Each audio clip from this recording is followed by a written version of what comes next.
Hello, welcome. I'm Steve Dunkelberger. Welcome to Unsolved Mystery Stories of Tacoma.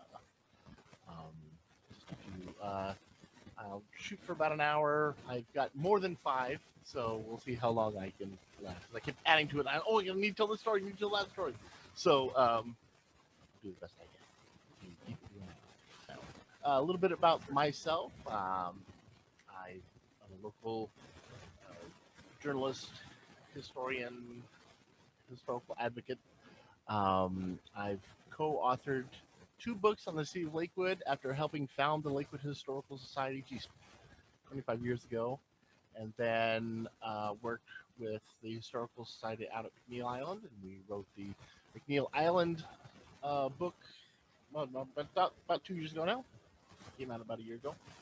I am also the vice president at the Sons of Norway and board member at Historic Tacoma. I am an Eagles member, or I'm a chaplain at Area 2933 down in South Tacoma. I am chance commander at Commencement Lodge number 7 on um, Broadway.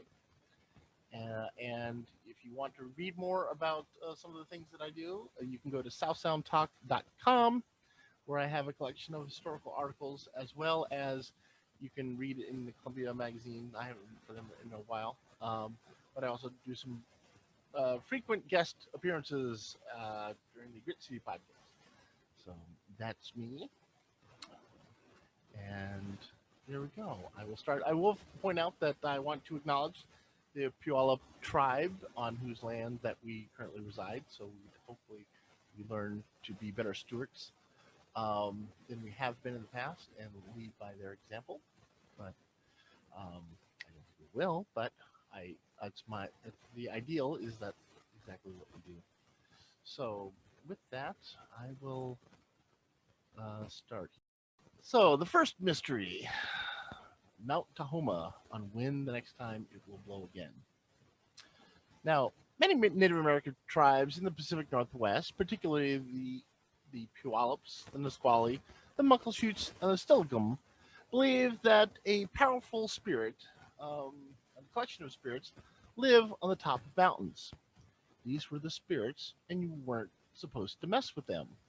Engaging with them in any particular way would not be enjoyable. Mount Tahoma, for example, was a place of the gods, sort of like a Mount Olympus of the Puget Sound. It was where the spirits hung out and plotted ways to mess with the mouth breathers by the water. It was simply a place where people didn't venture. It was a mountain that seemed to rise above the clouds when viewed from sea level in the region, but then disappear when you approached. Well, when the white folks came, they wanted a tour. One of the story goes that in 1833, Suliski, a Puyallup tribal guide, led a party of British settlers, including William Tomey from the Hudson's Bay Company, trading post at Fort Nisqually, led him to the base of Mount Tahoma, or Mount Rainier, as he would later rename it. Soliskin would go no further than the snow line. When he heard that these white folks intended to climb the peak, he became concerned. The summit of Mount Tahoma was home to a lake of fire, in which an evil spirit lived, after all. So you weren't supposed to go there. All the natives knew this, which is why they never climbed above the snow line. You just didn't do it. And it was not a legend, it's fact. He pleaded with them to stay, but the climbers wouldn't listen. They set out to the summit, and he bid them adieu, thinking that he would never see them again. 2 days later, he was incredulous at the sight of the tired and hungry but victorious climbers, believing them to first be ghosts. There was a celebration to mark the day that the mountain was tamed, a fact that tipped the scales in the trading negotiations that occurred the following week. See, now, Native Americans' tale about Mount Tahoma contains a little bit of mythology, but it's also true. It is an active volcano after all. The mountain last erupted in 1895, but that was only a trickle of hot mud and some smoke. Anyway, the big boom, one that involves lava, smoke, lahar, which is heated mud, and mash, will eventually cover the region. And the last geological time that happened was about 8,000 years ago. Native Americans were here to witness that. They actually lined Puget Sound since before there was water in Puget Sound. So, Native Americans were here when the mountain did, in fact, have a big boom that covered Tacoma, Fife, Auburn, and Kent with about 6 inches of soot and rock. They literally saw that Mount Tahoma had a lake of fire and then told the stories down through generations. Mount Rainier, Mount Rainier is overdue for a next big one. Predictions for the next eruption run from just mild smoke to relieve pressure to a sudden explosion the likes of Mount St. Helens blast back in 1980. Now, some scenarios have it that a landslide of boiling mud and burning ash could flow from the mountain toward the water, burying Sumner, Fife, Puyallup, and Ording as much as 4 feet under mud in a matter of minutes. Keep in mind that Fife and parts of Tacoma are at sea level, all of which would be buried in mud or sink in the tide flats through an effect called liquefaction. That's where you shake everything down and it goes down kind of like shaking Jello, if you know anything about that time. Now, the top left photograph is a production of where those lahar flows would likely flow, and the bottom left is an artist rendering of what Mount Tahoma would look like when it decides to blow again. Now, the next story, the big octopus. Lore has it that the Narrows is home to the largest octopus or octopi, either are apparently acceptable, in the world, and even gave rise to the claim that there being a giant enough octopus to drag down small boats. See, deep below the surface of the Tacoma Narrows, among the ruins of the bridge once nicknamed Galloping Gertie, the king octopus is said to live. At a rumored 600 pounds and 8 massive tentacles, this king octopus certainly lives up to his title. Noted as one of the 11 wonders of Tacoma, the legend of this great octopus is one that is engraved in the Tacoma's colorful culture. But how much of this is true, particularly, and how much of it is local legend? Well, as it turns out, quite a bit. While the reality of everything is in much smaller scale, it is just as fascinating. While no evidence of a 600-pound colossus has been found, the ruins of Old Galloping Gertie Bridge, which fell in 1940, provide a perfect home to one of the most incredible creatures on Earth, the octopus, and one particular type, the giant Pacific octopus. Now, the Pacific octopus is the largest known of its species, and the protective ruins of the Narrows allow them to live longer than they otherwise would, making them the largest example of their species in the world. However, the likelihood that there being up to a 600-pound one are unfortunately low, but the odds aren't zero. Typically, an adult Pacific octopus ranges from about 33 to 50 pounds. Big or small, the size of the giant Pacific octopus is one of the least interesting parts about it. One has been recorded to be 150 pounds when it washed ashore in 1890, another one at 160 pounds in 1964. Everyone can agree that they are fascinating creatures, and is certainly not a bad critter to rep the Tacoma area. Now, the mischievous centropod ranks the most intelligent invertebrate, actually being able to solve puzzles, open beer bottles, and even recognize human faces. They have taste receptacles on their little suction cups. That's right. They taste your face with their tentacles and identify you by your flavor after giving you their special kind of hug. Now, next one is Bigfoot. Everyone wants to talk about Bigfoot. Native Americans and pioneering mountain folks had reported about seeing Bigfoot or Sasquatch for generations. They told tall tales of large, hairy, bipedal apes that were being spotted on just about every continent of the world. Tales of Bigfoot are thought to have originated from thousands of years ago when giant apes known as Gigantopithecus roamed Asia. Some names are the Yeti, the Yowie, the Almos, skunk ape, and the Wendigo are all names of these creatures, if not similar to Bigfoot. These dirty, stinking apes came apparently over the ice bridge from Asia to North America, as the theory goes. Tales of their existence were told and retold by Native Americans and then their white settlers for generations. They told of a creature that was referred to as a forest spirit with physical attributes similar to what we now call Bigfoot.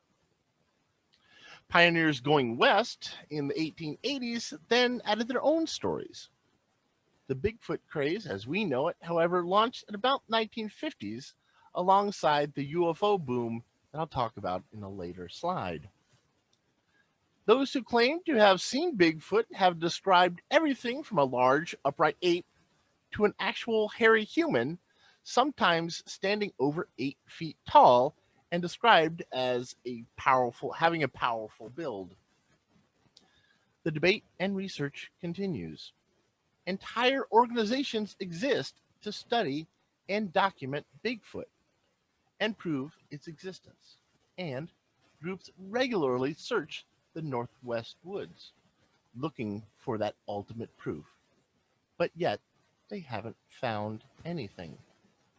Now, Washington does have the most Bigfoot sightings of any state in the United States, after all, with 634 sightings since 1950, followed by California with 437 and Florida of 316.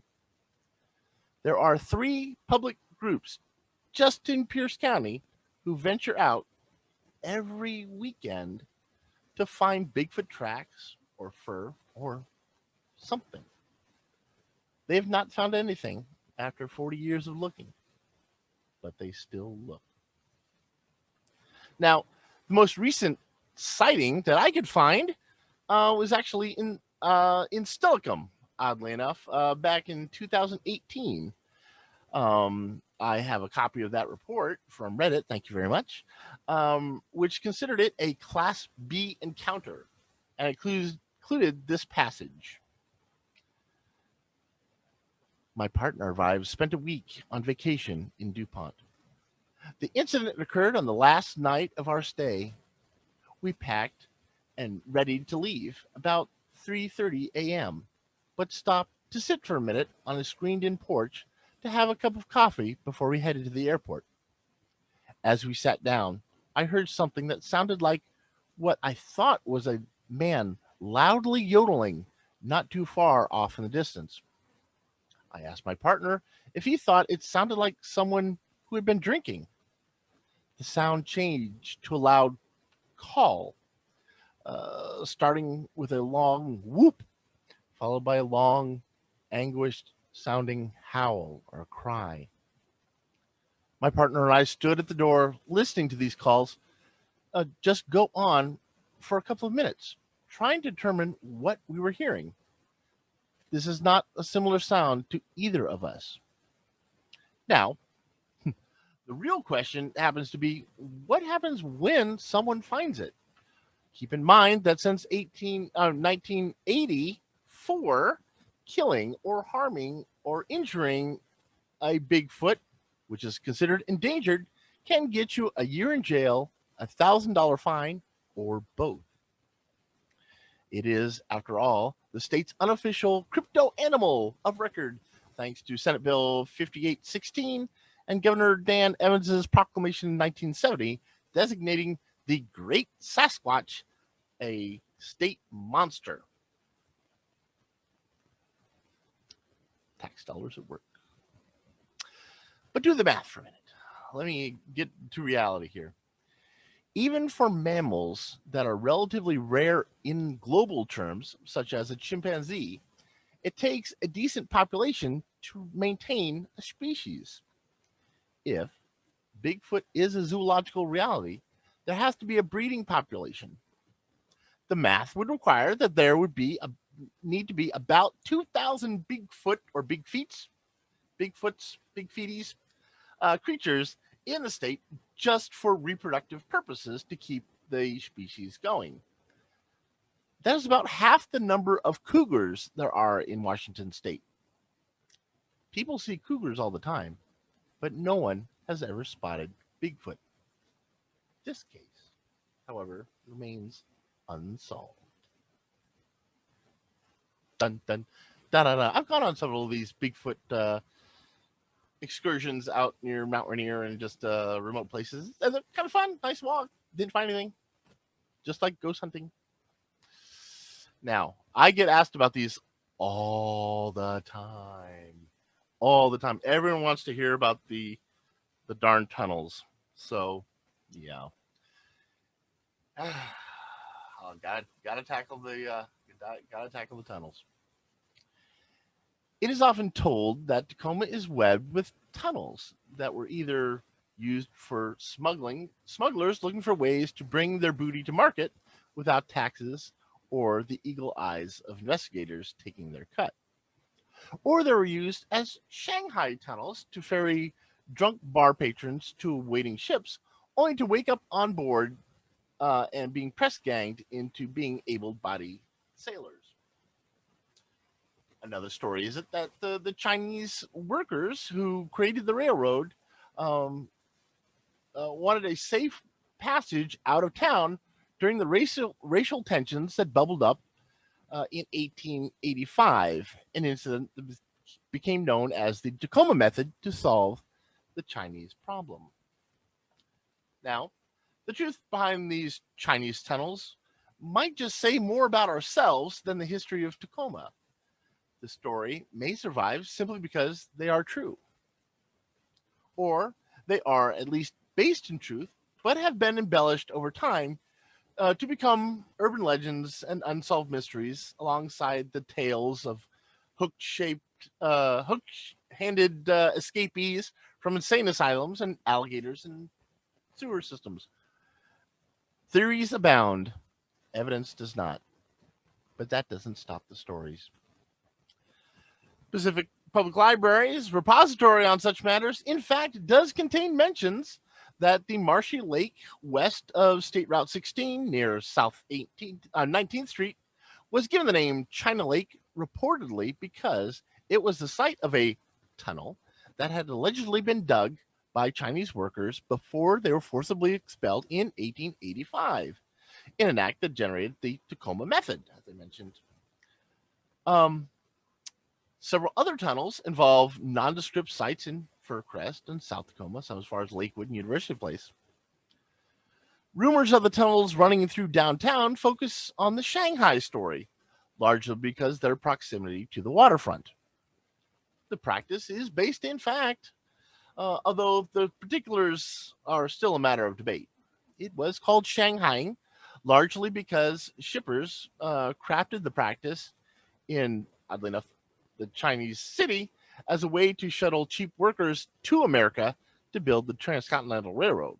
It generally didn't work in reverse, but it did happen in both the American and British navies up until the 1800s. Now, the Tacoma version of this story particularly involves a bar on Pacific Avenue because of the nearby hillside that slopes into Commencement Bay, making the shuttling of knocked off or drunken sailors easily and undetectable. Many of the stories focus on the bodega built in 1889, which is 4 years after. Um, but it doesn't stop a good story. Um, it is currently Maconi's Pub and Eatery, but it was the seediest bar and brothel in the cities back in the 1890s. The myth around this particular tunnel has some focus and some facts based on it. When two men were talking in 1936 as part of the Federal Writers Project to gather local stories and put writers to work during the waning years of the Great Depression. So they recorded that there was this tunnel down there. Now, far from being a legend, these tunnels were well known, but the purpose is a lot less sinister than Shanghaiing or smuggling. See, the Consumer Central Heating Company was based on Dock Street around the turn of the last century and provided many of the downtown buildings and hotels with steam heat. Lacking steel pipes that were commonly used today, the system required crawl space sized tunnels to send the steam from the plant to places around the city. The system operated for more than 50 years and only closed down in the late 1970s when buildings shifted to having their own air conditioning systems. The tunnels were never removed and only rarely filled in. The boom of renovations in downtown Tacoma's historic buildings in recent years has given rise to rediscovering of these tunnels, alongside the Chinese Reconciliation Park, rekindling the Tacoma method connection to the Tacoma tunnels. But let's get to reality for a minute. The idea of Chinese people looking to build a tunnel makes little sense because of the time and the money involved to make such a network. Tacoma was a no laws sort of town, so smugglers didn't have to smuggle anything. Opium was legal and spirits were cheap. There's nothing they could smuggle in that couldn't easily be pulled in through a bribe, and much more reliable than a tunnel. Now, modern reports of tunnels outside of downtown, often being remembered as somehow being found in the 1970s and 1980s, could also simply be the remains of an old water system. The area's water systems were once made of wood and lined street right-of-ways. They were later abandoned for concrete and metal pipes that are used today. Those wooden water drains would largely be about 36 inches wide, but their openings were often up to 4 feet wide. See where I'm going with this? Now, one photo, this is the one on the left, far left, propagated this tunnel story. It appeared in the October 8th, 1925 edition of the News Tribune under the headline, Fircrest Mystery Tunnel Lures Adventure Seekers. Dun, dun, da, da, dun. The story by the columnist Roy Beckman told the story of a tunnel mouth around University Avenue that reportedly led 2.5 miles to Salmon Beach, was wood framed and had several rooms along its route. Quote, it was reported that the tunnels had been used to smuggle opium or human contraband. But by the time the newspaper article, a portion of the tunnel had been utilized by the community of Regents Park as a sewer and was uninhabitable due to sewer gas. The caption of that photograph read. Now, I should point out that Beckman didn't even go inside the hole. He just assumed that that's what they were talking about. There is no record or map or anything, photograph of anyone inside the tunnel. Now, geology professors have since examined that photograph and said that the hole could have been natural, but didn't rule out human intervention or the formation of an actual tunnel. Now, a zoologist at Point Defiance Zoo and Aquarium told me that the tunnel was likely just a bear den. But without knowing what it actually looked like inside, he couldn't say for certain. Bears do sometimes dig their dens under the root system of trees because that gives them a natural roof line. Now, there is a long tunnel from Tacoma to what is now Fircrest, however, albeit it was incomplete. It could have fed further into these tunnel stories. The tunnel was built by the Union Pacific Railroad Company's subsidiary, the Oregon-Washington Railroad, which sought a way to run a train yard and tracks in what is now the Nally Valley.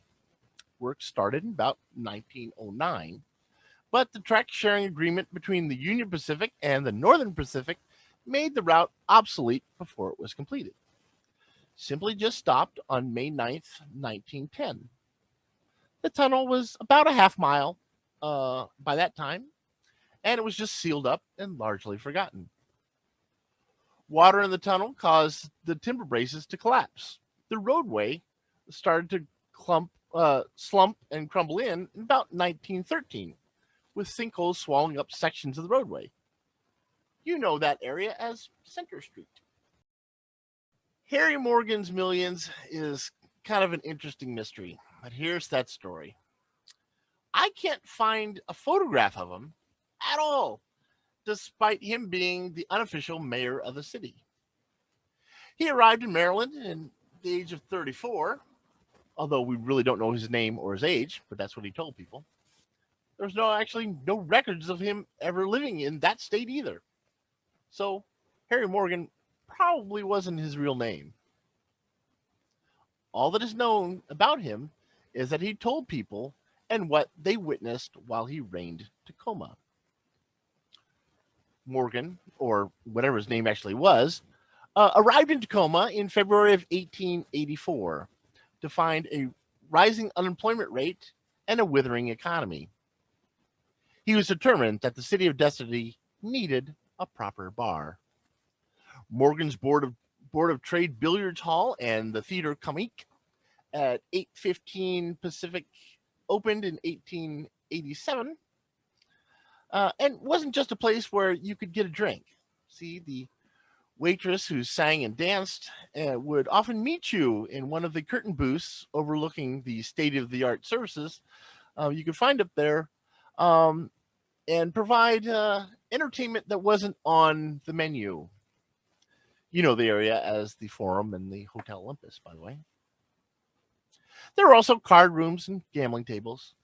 Much of what went on in Morgan's place wasn't legal, but his infractions weren't anything that he couldn't bribe his way out of with a few silver dollars. He was Tacoma, after all. So only a couple blocks away from the Tacoma hotel, the Theater Comique offered a new show every week, from a tight wire act, comedians, singers, dancers doing Arabian scarf dances, and skirt flipping so they would show off their ankles. While the performers could pay special visits to the booths with the purchase of a $15 bottle of champagne. It was rated in June, August, and October of 1888, and was called, quote, Disgrace of the City and Hell's Half Acre by the Puritan press of the day over there at the Tacoma Ledger. But raves were just a formality. See, this is brilliant. Brilliant. See, whenever one of his boys was charged with a crime, Morgan's attorneys would allow the made man to be convicted locally and then appeal the case to the state capitol on the grounds that a woman served on the local jury. Well, he could win, since juries in state and federal courts were supposed to be men only, and certainly a case involving allegations of prostitution would get a conviction if a woman was on the jury, since no gentleman would ever argue with a woman once the jury went into deliberations. That's pretty good. That's a pretty good racket. A fallback argument was that the rest was made in Tacoma, and everyone knows that Tacoma's cops were crooked. The defense attorney would just make an accusation and toss out a name of an officer and the judge would have no choice but to toss the case out or risk a full investigation of the department. Nobody wanted that. The raids and the press did take their toll on his company, and Morgan closed the place down a year later. It then became a church. Harry Morgan died in 1890 at the age of 40, apparently. There was talk of his estate being worth millions of dollars. Publicly, it was said that he died of a heart attack, but those who knew him, wink wink, personally said that the cause of death was he had too much of hop, which is a slang term for opium. Morgan was a known abuser of opium, and his friends claimed that they had been preparing to send him to a nationally famous rehab center in Illinois that, employed the common 19th century quackery of rehabilitation from opium addictions at the time, but they were too late. It was said that Morgan's place averaged about $20,000 to $30,000 a month, but the combination of paying for employees, buying off law enforcement officials, paying for lawyers, and more than a couple bad investments had dwindled his fortune down to $28,000 in the end, at least officially. His actual ledger was never found. Neither was any of his fabled millions of dollars. What is interesting is that the construction of a 1-mile horse track, a main barn, and 120 stall facility for horse racing continued under the management of Morgan's estate until it was sold to a former police chief, Mark Dillon, who had become rich off of Morgan's payouts while he was in office. To honor Morgan, who had spent an estimated $200,000 on the project, which is about $6 million in today's dollars, it was named Morgan's Memorial Speeding Park. The south end of the track was just off the west side of Union Avenue, and the far turn was north 15th and Washington Street. The state land commissioner then announced in 1899 that the entire square mile of Section 36, which included then fairgrounds and the speeding park, be turned over to the school district. Now, by 1902, Morgan's dream of a horse track were gone. Now, regardless of Morgan's horse racing legacy, his vice empire didn't die with him. A new king would arise. This monarch of money was Peter Sandberg.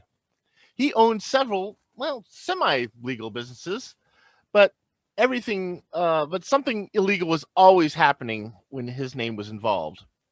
He owned many buildings around Tacoma, all of which just happened to be regularly raided by police for allegations of illegal activity. His 30-year run as crime boss of Tacoma involved all things vice, from prostitution and gambling, loan sharking and bribes, paying for protection from police visits. He was called the King of Pinball, or the King of 14th Street, because he was one of the least illegal businesses he ran. But of course, it was just a way to launder money. See, bars would lease the machines for rates much higher than they could ever recuperate from the pay boxes. But it was also a way for them to avoid, just random police raids or, late night arsons, because people would see that, there's a pinball machine there, so they were protected by Mr. Sandberg. His most notable building at 13th and Pacific was one of the first skyscrapers in the Pacific Northwest, and provided rooming houses that offered half-day rates and sometimes even hourly rates that just happened to be raided from time to time to save women from, quote, a fate worse than death. That phrase appears 7 times in Tacoma newspapers during reports of raids between 1910 and 1930. Now, see, the funny thing about Sandberg is that he was also an alderman at his church and a benefactor of his community, which was Anderson Island, where he raised his children, completely oblivious of how he earned his fortune. He was known to operate a 300-acre farm on the island that was worked by young men and boys who had made their way to the island in search of work to happen to as a way to pay off debt to him. Now, the central road through Anderson Island is named Sandberg, after all. Police troubles in Tacoma would mean stiff legal bills for Sandberg, who died largely penniless in 1931. At least, that's the official story.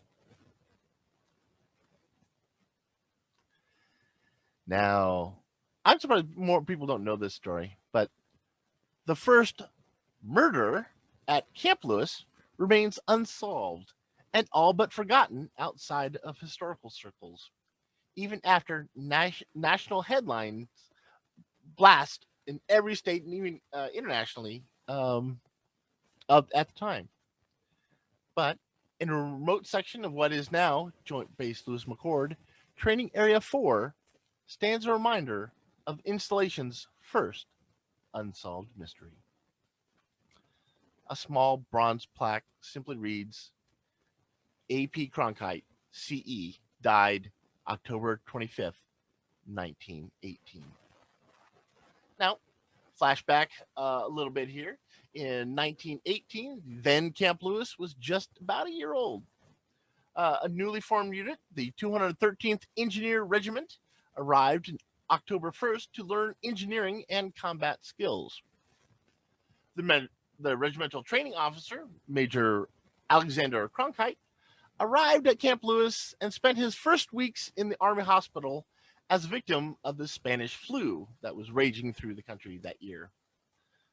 The flu would kill upwards of 100 million people in just 18 months, a full 5% of the world's population, by the way, comparing it to COVID-19.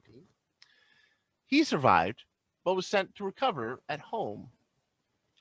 During this time, Captain Robert Rosenblatt took over his training responsibilities and marched 200 soldiers 4 miles south of the regimental headquarters to a training exercise. They paused for lunch at an abandoned farm. They were surprised to see Cronkite join the group. While they rested, Cronkite decided to practice his shooting. He moved about 50 yards from the soldiers when Rosenblatt and his orderly, Sergeant Roland Poultier, followed close behind to help him train with this new 1911, the best sidearm in the world, by the way. Those are great little pistols. What happened next is still a matter of heated debate. See? The official story has it that Cronkite fired several shots and then turned to Rosenblatt and Poultier to comment about his own excellent marksmanship. Cronkite's gun went off again, accidentally shooting himself in the chest. He died moments later. But Cronkite's father, a major general of the army, refused to accept an account that his brave son would accidentally shoot himself. The major's body was exhumed, and a medical examiner determined that the right-handed Cronkite couldn't have shot himself under his right arm. Try to practice that here. I guess, yeah. Put a pin in that. The Justice Department then launched a second investigation under pressure from Cronkite's father to reopen the case. Poultier and Rosenblatt were questioned again and arrested days apart after providing different accounts of how Cronkite died. But it was soon discovered that the land that the shooting occurred was actually not federal property. See, even though the land had been donated to Camp Lewis by Pierce County voters, the government did not yet hold the deed. The case had to return to Pierce County, and the prosecutors there who determined that there was not enough evidence to charge either of the soldiers. It should have ended there. But it didn't. In September 1922, a federal grand jury brought murder charges against the two soldiers, Rosenblatt and Poultier. Both men were arrested again and brought to Tacoma to participate in separate trials. During Poultier's trial, a dramatic demonstration in the courtroom by Captain Eugene Caffey, who served with Cronkite, proved that the major could have shot himself. The theory was that he was putting his gun back into his holster, and it went off and shot himself in the right. So if you imagine, side arm, right arm, he shoots himself as he's putting it in this bulky holster. That's a theory. It would later, both men would be found not guilty, but questions and allegations remain. It became a crime story with no ending, and has been described as the American Dreyfus Affair for the anti-Semitic overtones brought by junior officers, particularly, and was championed by car mogul Henry Ford. Although still unsolved, the case wasn't over.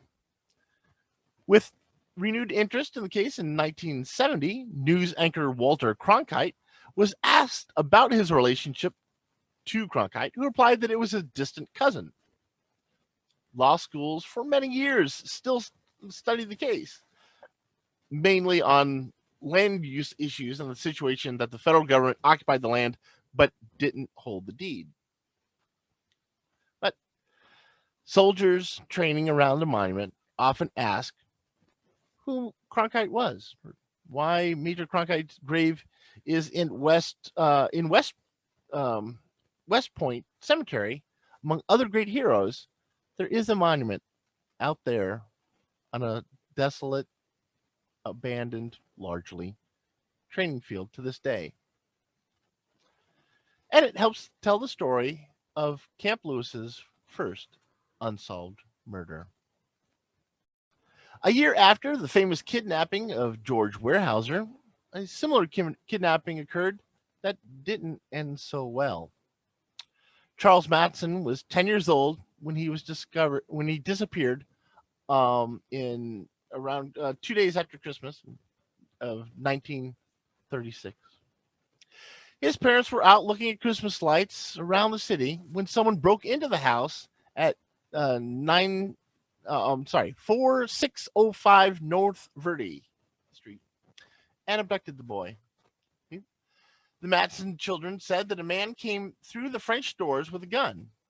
Charles had seen him first, at least they said, and they wanted to grab his own toy gun to provide protection, but they told him no. The man just stepped out up to the door, smashed the window, and stepped into the room with his pistol leveled at us, said the brother, William, who was the oldest. The man looked around the room. This place ought to be good for some money. He first collared William because, he was apparently easily portable. I want you to come with me, said the man, and then he grabbed Charles.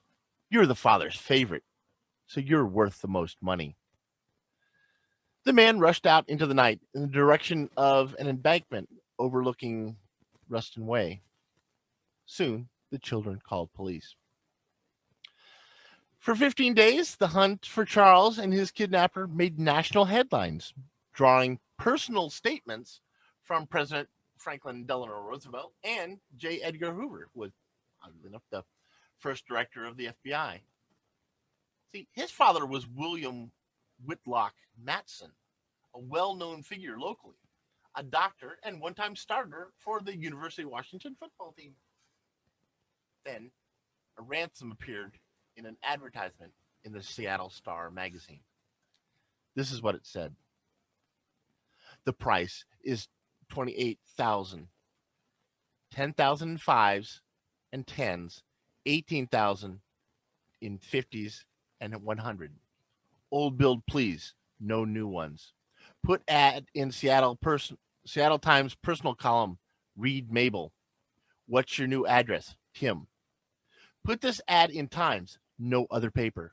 If no answer from you within week, price goes up double and double at that each week after.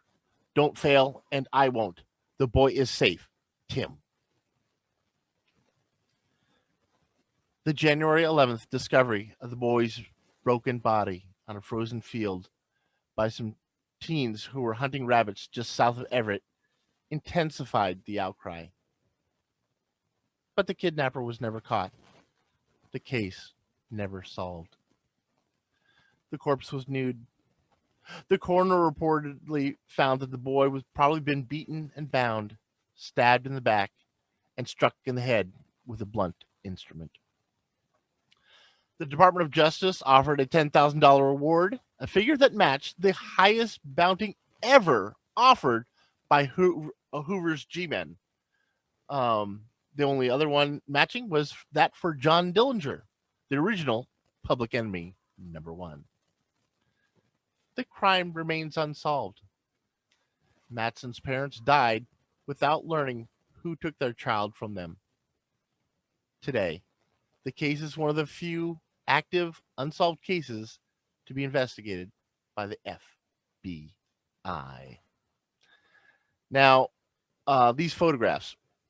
The top one is a sketch that ran in the newspaper of the living room in the Matson home, illustrating Charles Matson being kidnapped by a masked man. It's in the library there if you want to see a better version of it. It was drawn by his brother and sister and a family friend who were there. Below that is Charles doing a happy horse ride around the neighborhood. The one on the left is the most chilling. It is of Charles Matson, who's on the right, tied to a telephone pole while playing G-Men with another boy, who's possibly Marvin Shaw. I did a photo recognition thing, and maybe Marvin Shaw, but I'm not sure. The Tacoma Times reported that at the time that FBI men were Charlie's heroes, and he and his friend often played kidnap, where Charles doubled as a victim and as an FBI agent. Little did he know that about 6 months after this photograph was taken, it would play out for real. What has come down through history as the Mori Island incident remains a matter of investigation, speculation, and debate. So clearly it remains unsolved mystery of Tacoma. The most common telling of the story has it that Howard Dahl was captaining a boat with Fred Chisholm on the afternoon of June 21st, 1947. He was searching for the waters for floating logs that he could salvage from the water and then sell it back to the local mills that lined Tacoma's tide flats. It was an otherwise normal day when then he and his son spotted 6 flying discs in the sky. 2 of these discs reportedly collided with each other, damaging at least one of them. It began to sputter and emit smoke. Chunks of the craft fell from the sky, either splashing the water or peppering the deck of their salvage boat. Dahl's son, Charles, was apparently burned by falling bits of metal, and his dog was reportedly struck and killed. The mysterious aircraft then flew away and disappeared. There were other local sightings of flying saucers that year. Businessman and avid pilot Kenneth Arnold, for example, told a story of his own flying saucer sighting. He reportedly saw 9 saucers flying around Mount Rainier. Stories of flying saucers were in the news, both mainstream and in pulp publications, all with varying degrees of conspiracy and cover-up and little evidence to support anything.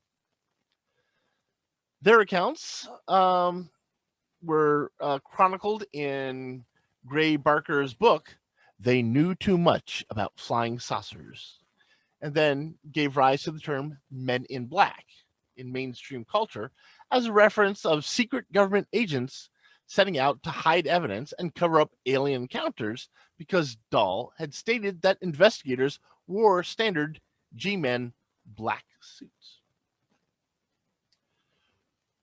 Further fueling the fires of conspiracy was the fact, anyway, that the investigators would die in a plane crash while transporting the evidence for analysis at Hamilton Field in California. See, as fate would have it, the crash, which did happen, happened outside of Kelso, was the first plane disaster of the newly formed Air Force, following its separation from the Army to become its own branch of service.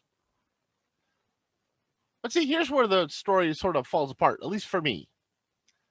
There was no damage reported on Dahl's boat. His son showed no sign of injury.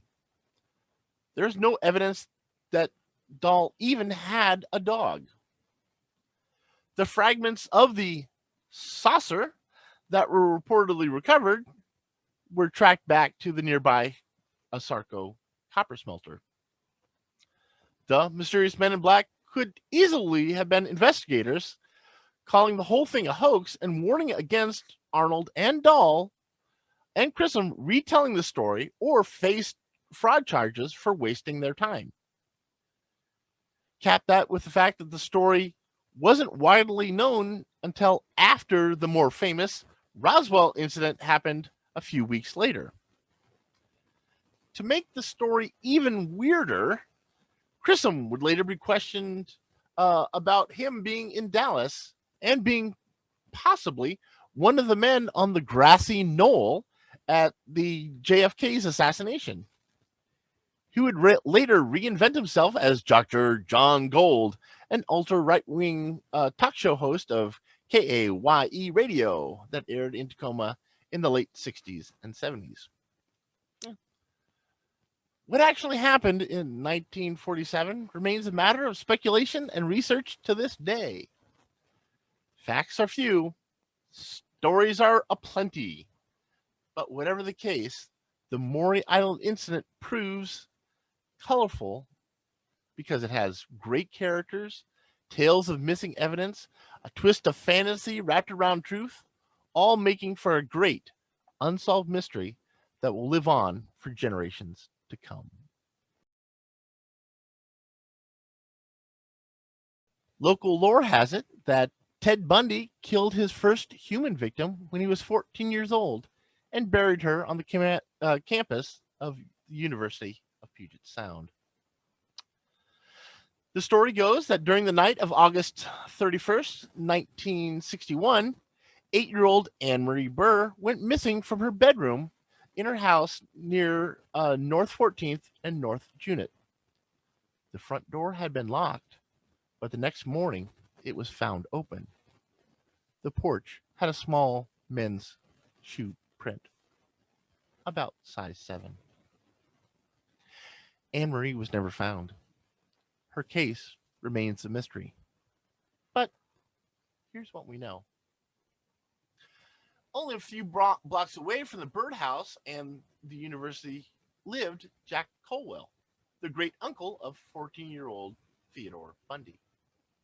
For a short time, Bundy and his mom had even lived with Colwell, and Ted continued to visit him even after they moved out. Colwell and Ted's mom both worked at UPS. Rumor has it that Bundy had kidnapped and murdered Anne, then dumped her body into the foundation of a building being constructed on the campus. UPS's Schiff Hall started construction on August 16th, 1961, just 2 weeks before Anne-Marie disappeared, which would mean that the site would be little more than open pit at that time. So, did Ted do it? Was Anne his first kill? What are the odds he wasn't connected? There were 4 homicides that year. The 3 others were solved. Ted most certainly knew Anne from his time in the neighborhood. As a 14-year-old, he probably wore a size 7 men's shoe. He did go on to confess to killing squirrels, cats, and dogs in the neighborhood as young as 6 and into his teenage years. Bundy delivered newspapers in Burr's neighborhood at the time. His route meant that he would be up in the early morning hours. He later confessed to killing his first woman at the age of 20, and later go on to admit to killing 36 women before generally dumping their bodies in wooded areas, only to then return to have sex with their decaying corpses. But he always denied any part of Anne Marie's disappearance, even in his final interview before his execution by the electric chair in 1989. Tika Lewis was kidnapped, 22 years ago? And quite literally disappeared without a trace. But her mother refuses to give up hope of bringing her baby daughter home. Tika was taken from 4602 South Center Street. It is now the Home Depot parking lot. We don't know the area all that much. But back then, it was the new Frontier Lanes. At least that's what she knew it as when 2-year-old Tika Lewis disappeared January 23rd, 1999. Teresa Lewis, the girl's mother, believes that the daughter is still alive and refuses to stop searching. Over the years, detectives have followed up more than 700 tips of her disappearance. The case has been featured in numerous true crime television shows. Police have dug up small patches of native gardens in Pacific Park in 2010.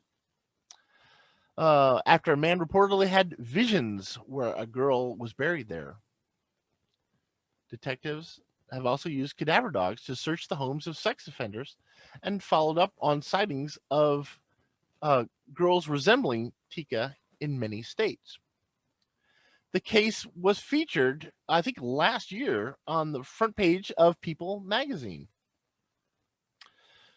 What is known is that her mother had turned away for about a minute to watch a family member bowl while Tika was playing on a race car game at the entrance of the bowling alley. When she turned back, Tika was gone. The bowling alley was merely shut down following the disappearance, and multiple witnesses came forward to report a maroon Pontiac Grand Am with dark windows and a spoiler on the back speeding out of the parking lot after Tika's disappearance.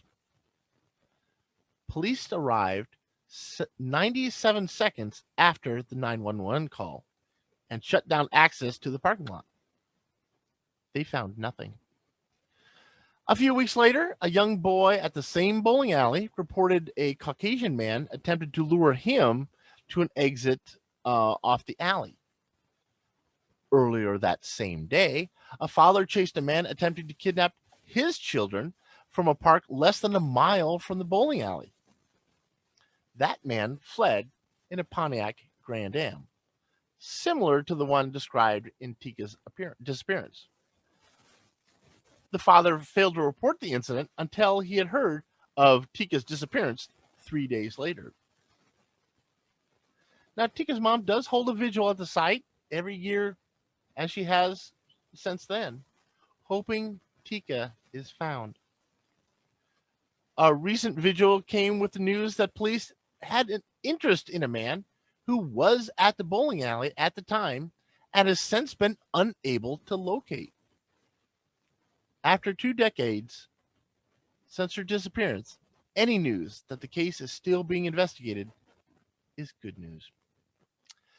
Thank you so much. That's the end of my show. I hope you enjoyed I hope it wasn't too dark for you. Please visit the Tacoma Historical Society museum when it is safe to do so. They also have great archival material online. You can also go to the Tacoma Public Library's Northwest Room, which has a collection of audio reminiscences of Tacoma's past that they collected back in the late 1970s. So check that out, and we will go from there. Thank you so much. Bye.